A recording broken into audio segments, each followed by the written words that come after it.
Nous sommes le 13 décembre 1988 à Tours, en Indre-et-Loire. Ce jour-là, sur le parking de l'hôpital Trousseau, les agents d'entretien n'auraient jamais imaginé faire une telle découverte. Ce qu'ils vont trouver au beau milieu des voitures va les marquer à tout jamais. 2 sacs poubelles bleus les intriguent. Quand ils les ouvrent, ils basculent dans l'horreur. À l'intérieur, des restes de corps humains. Ils découvrent des bras, des morceaux de jambes, etc. Les premiers examens du corps montrent que c'est une femme. Et la série macabre ne s'arrête pas là. Le lendemain, un 3e sac similaire est découvert par un employé sur un parking d'un centre commercial situé à l'autre bout de la ville. Cette fois sur le parking d'un centre commercial, et sont découvertes les parties manquantes du corps, ça s'avère être le même corps, c'est-à-dire qu'il découvre le buste, une partie du buste et le bassin.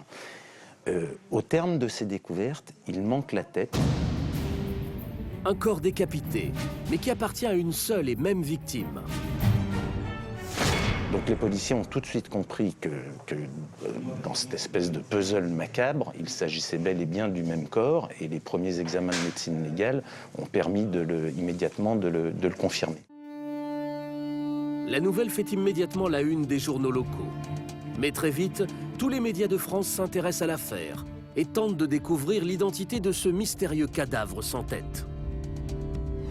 C'est un crime absolument hors norme et qui se révèle extrêmement rare dans l'histoire criminelle. Dans ma vie de journaliste, jamais je n'avais vu ça et jamais je n'ai revu ça. Jamais. Pour les enquêteurs, cette affaire est un vrai mystère.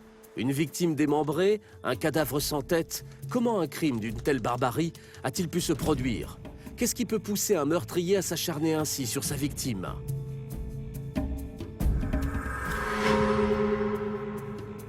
Durant des jours, policiers et journalistes vont tenter de percer le secret de cette incroyable énigme de la médecine.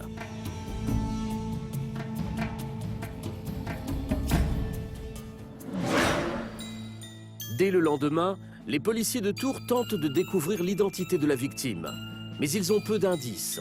Ils emmènent donc les restes du corps à la morgue pour en faire l'autopsie. François Bonnet, journaliste à l'époque au quotidien Libération, se souvient des premiers résultats des analyses. Le meurtre est intervenu la veille, c'est-à-dire le 12 décembre, la veille de la découverte des sacs sur le parking devant l'hôpital. Le corps était nu, était effectivement vidé de son sang, était lavé. L'autopsie révèle aussi la présence de somnifères chez la victime. Mais à ce stade, rien ne permet encore de mettre un nom sur ce cadavre atrocement mutilé. Dans l'impasse, les policiers font appel à un journaliste du quotidien local, La Nouvelle République. François Bluteau va écrire un appel à témoins qui va relancer toute l'affaire. Le commissaire Pervéry, dans son bureau, me dit « Tiens, voilà, ça nous arrangerait que vous passiez non seulement un appel à témoins, mais une caractéristique physique du tronc, parce qu'il n'arrivait pas à identifier la victime. Et donc j'ai écrit dans le papier du lendemain, non seulement l'appel à témoins, mais la caractéristique en question du corps, qui était, je crois, une tache de naissance. Le lendemain, dès 8 heures, la PJ recevait 3 coups de fil anonymes, en disant, voilà, la victime, elle s'appelle Françoise Gendron et elle habite à tel endroit. Les policiers se rendent dans l'appartement de cette Françoise Gendron, procèdent à des relevés d'empreintes et s'aperçoivent qu'il s'agit effectivement des mêmes empreintes que celles relevées sur le corps et que donc la victime est bel et bien cette femme qui s'appelle Françoise Gendron. Le problème, c'est que Françoise est une parfaite inconnue des services de police. Pour comprendre les causes de son meurtre, les enquêteurs s'intéressent à sa personnalité. Jeune femme de 38 ans, c'est une mère célibataire qui vit avec son fils unique à leur âgé de 20 ans. Ma maman, c'était la seule personne que j'avais. Mes grands-parents étant décédés auparavant. Mon papa étant, je suis père inconnu. C'était une personne honnête, correcte, loyale, droite. C'était une femme tout à fait ordinaire, qui, à l'époque, vivait seule, sortait beaucoup, s'amusait. Une jeune femme ordinaire qui pourtant a fini sa vie découpée en morceaux sous les coups d'un meurtrier sanguinaire. Pour élucider ce mystère, les enquêteurs vont explorer une première piste. Habituée des nightclubs, Françoise aurait pu être victime d'une aventure d'un soir qui aurait mal tourné. C'était une femme qui vivait d'une manière que certains trouveront dissolue, hein, c'est-à-dire qu'elle sortait souvent, elle avait une vie sentimentale qu'on pourrait trouver un peu, comment dirais-je, agitée, quoi, voilà. Mais à l'époque, Françoise vient de rencontrer le parfait amour. La jeune femme ne sort plus désormais que pour s'amuser avec ses amis. La première hypothèse des enquêteurs s'effondre. Elle avait un petit ami à l'époque. Voilà, elle était bien. Elle n'aurait pas suivi quelqu'un d'inconnu. Les policiers envisagent alors une deuxième hypothèse. Et si un tueur en série avait agressé Françoise alors qu'elle rentrait d'une soirée? Petite ville de province, Tours se trouve sur l'axe Paris-Bordeaux. Ici, il y a beaucoup de passages. L'hypothèse d'un tueur en série, il faut qu'il y ait plusieurs cadavres. Or là, il n'y en avait qu'un. Donc le tueur en série, c'est pas une hypothèse qu'on a développée. En l'absence d'indices, l'enquête est au point mort. Mais quelques jours plus tard, un événement va relancer toute l'affaire. Une informatrice anonyme révèle à la police que Françoise avait l'habitude de sortir avec un groupe d'amis. Ils ont fini par identifier un petit cercle d'amis nocturnes, noctambules. Il y avait donc deux hommes, Michel, Luc et une autre femme qui s'appelait Sylvie. Mais qu'est-ce qui aurait pu pousser ses proches à s'acharner ainsi sur le corps de Françoise? D'autant que depuis quelque temps, le petit groupe passait toutes ses soirées ensemble. Restaurant, boîte de nuit, Françoise, Sylvie, Michel et Luc étaient devenus inséparables.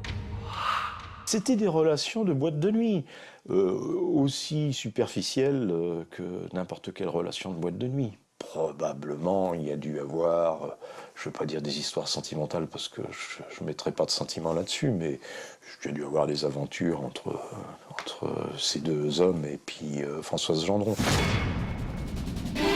Le problème, c'est que Michel et Luc ne sont pas des enfants de cœur.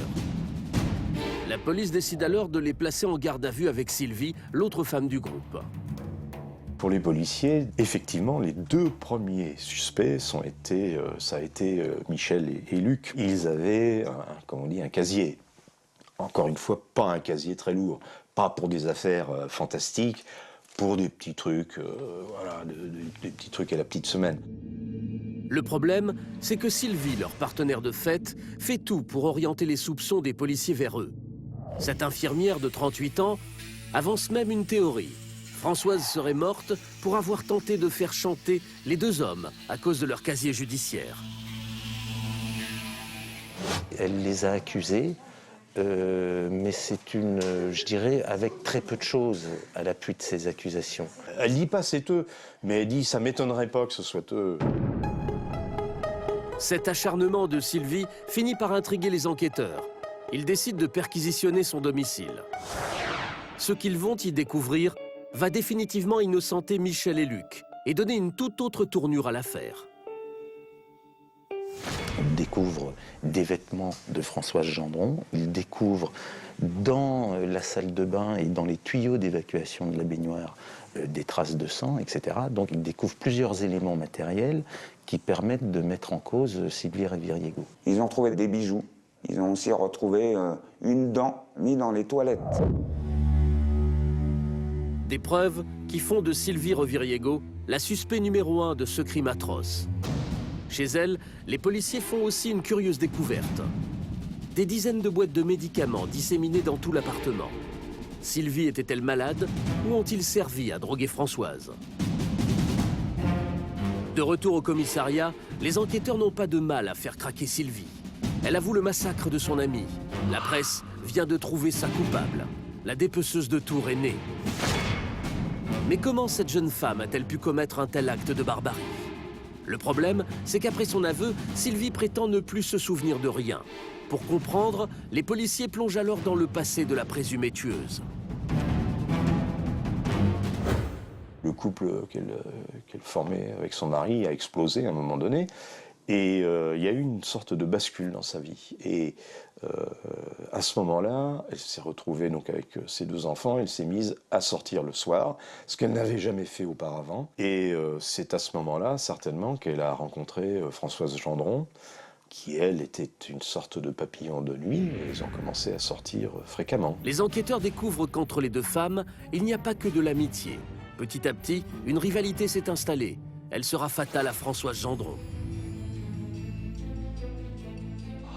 Il y a eu certainement une fascination de Sylvie Reviriego vis-à-vis de cette femme, Françoise Gendron, qui était quasiment l'opposé de ce qu'elle avait été, elle, dans ses premières années de vie d'adulte. Elle enviait ma maman. Elle était envieuse, jalouse.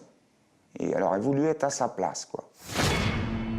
Jalouse de Françoise, Sylvie veut elle aussi briller dans les soirées et plaire à tout prix. Pour cela, elle choisit de maigrir, une décision qui va bouleverser sa vie. Elle était un peu rondelette, à un moment donné, et sans doute au moment du début de cette vie nocturne, elle a voulu paraître un petit peu différente. Donc elle s'adresse à ce moment-là à un toubib pour qu'il lui fasse une ordonnance et qu'elle suive un régime pour perdre des kilos, quoi. Enfin, ce qui arrive à tout le monde. Un régime draconien à base de médicaments. Les enquêteurs font alors le rapprochement entre les nombreuses boîtes de pilules retrouvées chez Sylvie. Au moment du meurtre, la jeune femme aurait été sous l'emprise d'un copieux mélange médicamenteux. On sait qu'elle prenait depuis des mois des cocktails de médicaments assez explosifs, si je puis dire, c'est-à-dire des traitements amaigrissants, donc un mélange de neuroleptiques, de thyroïdes, etc. Enfin, donc des traitements extrêmement lourds. Le problème, c'est que tous ces médicaments sont des psychotropes. Pris à forte dose, ils peuvent s'avérer particulièrement dangereux. C'est des médicaments qui peuvent provoquer des sortes d'états d'hystérie, des états d'hypnose, de paranoïa, d'agressivité extrême. Certains ont parlé vraiment d'intoxication médicamenteuse. Pour les psychiatres, ce comportement violent dû à un mélange de psychotropes porte un nom. C'est une psychose médicamenteuse, le genre de maladie qui pourrait expliquer le meurtre sauvagement perpétré par Sylvie. Découverte dans les années 80, la psychose médicamenteuse est une dérive psychiatrique due à la prise d'un cocktail de psychotropes. Ces médicaments, qu'un Français sur 4 consomme régulièrement et que l'expert psychiatre Roland Coutenceau connaît bien.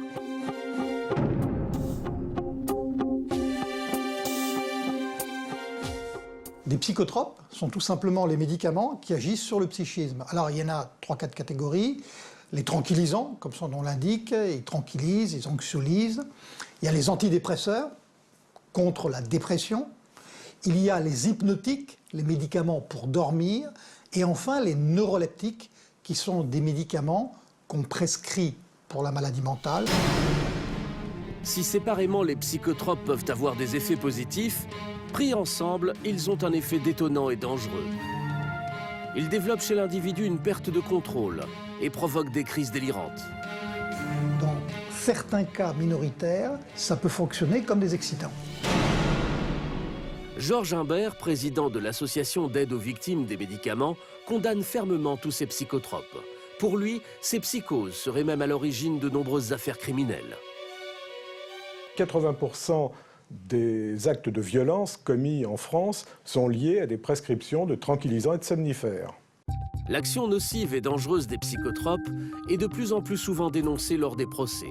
En 2007, en Belgique, Geneviève Lermite, une mère au foyer dépressive, égorge ses 5 enfants avant de tenter de se suicider. Au tribunal, les experts affirment qu'elle souffrait d'une altération de discernement. Tous les jours, elle avalait des quantités d'antidépresseurs. Mais cela ne l'empêchera pas d'être condamnée à la prison à perpétuité. Psychotrope, c'est de la drogue. Donc automatiquement, ça engendre chez certaines personnes des levées d'inhibition et ça peut en faire des criminels, alors que sans ces produits, il ne se serait certainement jamais rien passé. À la lumière de toutes ces révélations, voici ce qui aurait pu pousser Sylvie à sauvagement assassiner et dépecer Françoise Gendron. Après un divorce difficile, Sylvie décide de maigrir. Elle sort beaucoup et veut plaire. Son médecin lui prescrit des médicaments très en vogue à l'époque pour perdre du poids. Un cocktail particulièrement dangereux d'amphétamine et de psychotropes. Bien sûr, c'est de la cocaïne light et elle était shootée au moment des faits. En 6 mois, Sylvie perd 12 kilos. Mais elle devient de plus en plus agressive. Progressivement, elle développe une véritable haine pour son amie Françoise, qui va devenir sa victime. On a affaire à quelqu'un qui n'est pas en possession de ses moyens, qui depuis des semaines et des semaines semble être dans une spirale ou bien dépressive ou de crise qui va augmentant. Jusqu'à ce jour de décembre, où Sylvie invite Françoise à prendre le thé chez elle. Françoise Gendron est venue, Sylvie Reviriego lui a proposé un thé ou une boisson chaude dans lequel elle a placé des somnifères.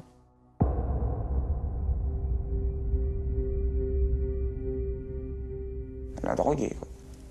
Elle a proposé à ma maman de prendre un bain pour se réveiller, ce qui l'a apaisée, endormie, et c'est là qu'elle lui a sectionné les veines et que ma maman est décédée.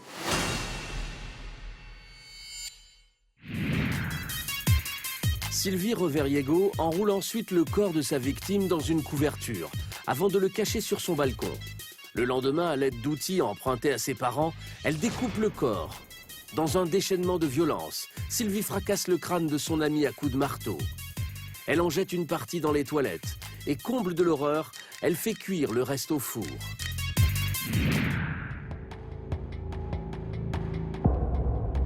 Elle mettra 3 jours pour découper sa victime avant de répartir les restes du corps dans des sacs poubelles qu'elle déposera sur des parkings. Le procès en assises de la dépeceuse de Tours s'ouvre en 1991. Entre les défenseurs de l'accusé qui prônent la thèse de la psychose médicamenteuse et les autres, la bataille fait rage. Pour moi, les médicaments ne sont pas la raison qui a poussé cette personne à faire ça à ma maman. Voilà, quoi. On ne peut pas préméditer quelque chose, on ne peut pas faire ça sur plusieurs jours tout en étant sous médicaments. C'est pas possible, quoi. Quand un comportement est bien structuré, est organisé, est long, est séquencé, il y a comme tout un scénario qui dure longtemps. Là, vous le comprenez, c'est peu compatible avec un épisode psychiatrique aigu, une confusion mentale, et on peut penser que la personne exagère l'effet du médicament, mais était quand même conscient de ce qui se passait. Après 5 jours de procès, le verdict tombe. Les jurés ne retiennent pas l'excuse médicale. Sylvie Reviriego est jugée coupable du meurtre et condamnée à la prison à perpétuité.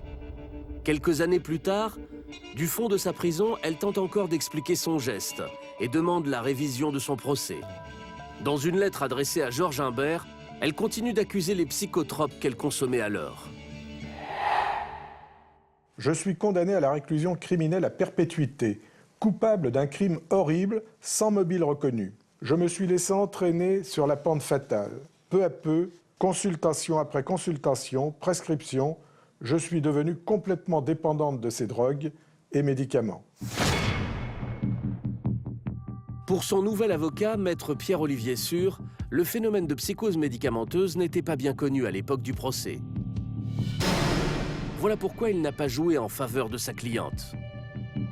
Si nous plaidions aujourd'hui cette affaire, nous aurions de meilleures chances d'obtenir cette excuse, ce fait justificatif qui aurait permis de comprendre et peut-être d'alléger un peu sa culpabilité.